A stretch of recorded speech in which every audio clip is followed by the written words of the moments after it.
Secara geografis, India merupakan negara yang terletak di lempeng India. Negara ini termasuk ke dalam kawasan Asia Selatan. India, berdasarkan dari data US State Bureau, memiliki populasi penduduk sebanyak 1.326.093.247 jiwa, menjadikan negara Asia Selatan ini sebagai negara terpadat kedua di dunia. Agama mayoritas yang dianut rakyat India adalah Hindu, kemudian diikuti oleh Islam di posisi kedua, serta agama lainnya seperti Protestan, Katolik, Buddha, Jainisme, Sikh, dan Yahudi. Meskipun Islam menjadi agama yang banyak dianut kedua di India, Islam masih menjadi minoritas di sana.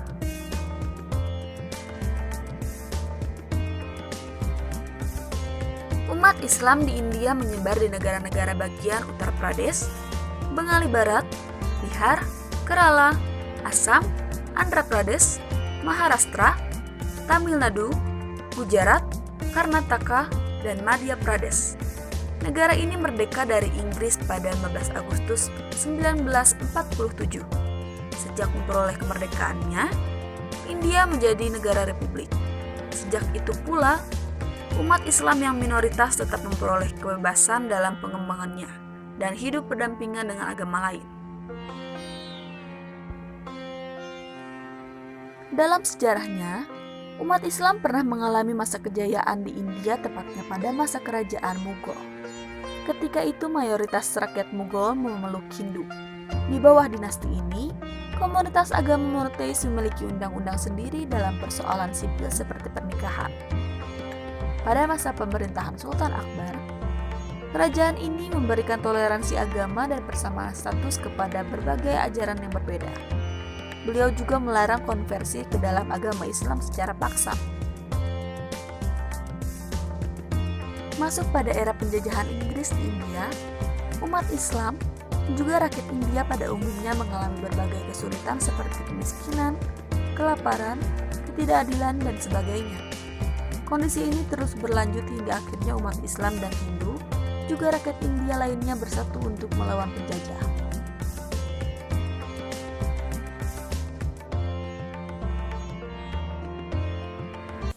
Assalamualaikum warahmatullahi wabarakatuh. Waalaikumsalam warahmatullahi wabarakatuh. Alhamdulillah kita ada bertemu lagi di dalam di satu frame ini. Telah bersama, perkenalkan, nama saya Syauki Atiyamatin, salah satu mahasiswa sejarah peradaban Islam di UIN Bandung. Dan saat ini saya sedang bersama dengan seorang sejarawan, Dr. Asep Ahmad Hidayat. Dia adalah seorang sejarawan sekaligus pengajar di UIN Sunan Gunung Jati Bandung. Saya akan bertanya beberapa hal mengenai bagaimana potret Muslim di India pada hari ini. Baik, apa kabar, Bah? Alhamdulillah. Alhamdulillah. Untuk yang pertama, mungkin pada penasaran nih, bagaimana sih sebenarnya kondisi kehidupan Muslim di India? Dari sekian banyak populasi yang Muslim di India itu, apakah ada berapa gitu dari sekian banyak populasi yang ada di India? Mungkin ada yang terbagi sama seperti di Indonesia yang memiliki banyak mazhab, memiliki banyak aliran-aliran yang berbeda. Nah, itu bagaimana sebenarnya kondisi pada hari ini?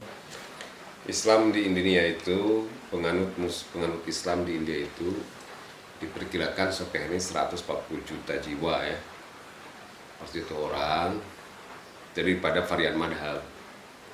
Ada madhab Syafi'i, ada madhab Sunni Syafi'i, Hanafi, dan Syiah Ismailiyah. Tapi juga ada yang mengklaim diri sebagai Islam yang oleh mainstream tidak diakui Islam Ahmadiyah ya. Kemudian dilihat dari segi organisasi, mereka juga akan terlibat dalam berbagai organisasi ya, organisasi trans gitu kan, termasuk ada yang terlibat di HTI, ada yang terlibat organisasi tempatan ya, termasuk dalam partai kongres, dan kebanyakan Muslim India adalah mendukung Partai Kongres ya. Kemudian juga ada organisasi yang trans yang dari India. Anda tahu kan kalau ada Muslim yang suka janggut panjang gitu kan, jubah segini jalan-jalan gitu ya, Jamiah Tabligh atau Muslim janggut atau Muslim apa itu namanya, kan ada banyak itu, ada Muslim janggut, Muslim Jamaah Tabligh, Muslim dakwah gitu dari India. Dari India itu kan, dari India gitu kan, dan itu mereka berdakwah dengan cara mengaktifkan, memurunkan masjid, mengajak orang bersolat berjamaah, itu kan dari India. Kemudian di India juga tidak lepas daripada madhab Sufi, tasawuf juga banyak berkembang. Justru ciri Islam India itu ciri sufistik gitu, sangat kuat sufistiknya atau sufismenya gitu kan. Kemudian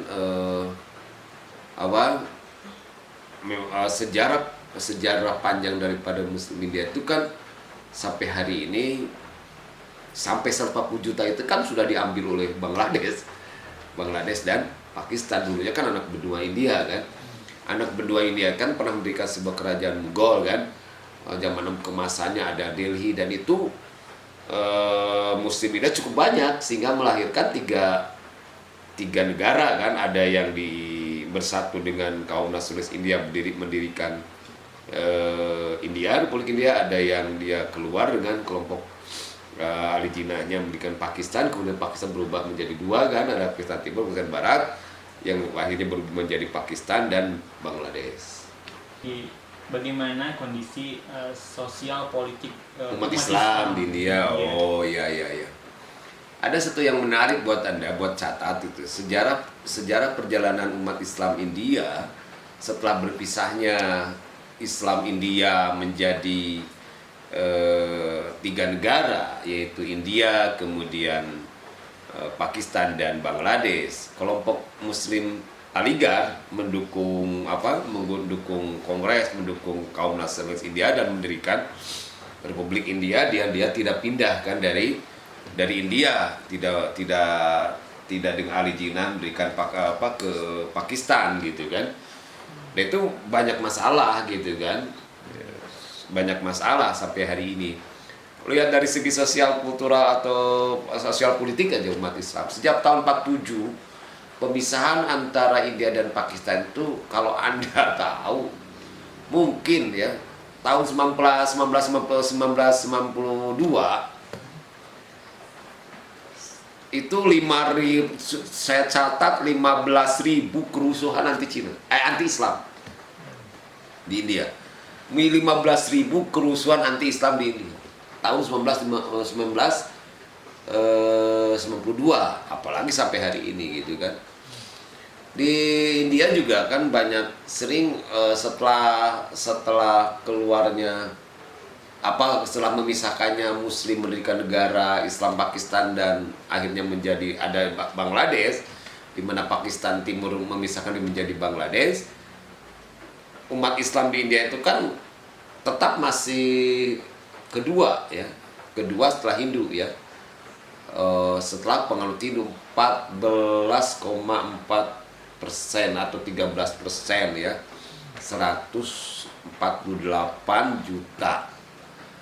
Itu tetap menyisakan berbagai macam problem kehidupan gitu kan, problem kehidupan pada masyarakat Muslim, di mana saya sebut tadi ada sering terjadi kerusuhan. Bagaimana misalnya ya partai yang menang gitu kan, Muslim India kan mendukung Kongres ketika ketika partai fanatik Hindu kan BJP itu menang, terjadi ancaman kan, bahkan terjadi kerusuhan. Ingat gak misalnya tahun 1992 ada kerusuhan anti Muslim yang menghancurkan masjid di Babri, yang dianggap bahwa itu sebagai sebagai kelahiran Krishna. Di situ juga ada persoalan agama, sebenarnya bukan persoalan itu, tapi dipunculkan kelompok-kelompok yang fanatis Hindu yang kepentingan politis, demi kepentingan politik gitu kan. Itu kan 3.000 orang meninggal dunia, 3.000 orang tewas gitu kan, yang mayoritas adalah umat Islam gitu. Nah ketika menang Kongres lagi, aman lagi gitu kan. Kemarin juga kan ada persoalan pembatasan gitu kan, pembatasan imigrasi migran muslim gitu kan, itu juga sering muncul mundur lagi gitu kan. Itu kehidupan di sebuah negara muslim, negara yang muslimnya sebagai muslim minoritas gitu kan di situ. Sebagai kaum minoritas, Muslim India tentunya mengalami berbagai macam kesulitan dalam perjalanannya. Bahkan dewasa ini umat Islam di India sedang mengalami berbagai perlakuan diskriminasi di berbagai bidang, seperti dalam hal pekerjaan, pendidikan, dan perumahan. Banyak umat Islam yang menghadapi hambatan dalam berbagai lini kehidupan.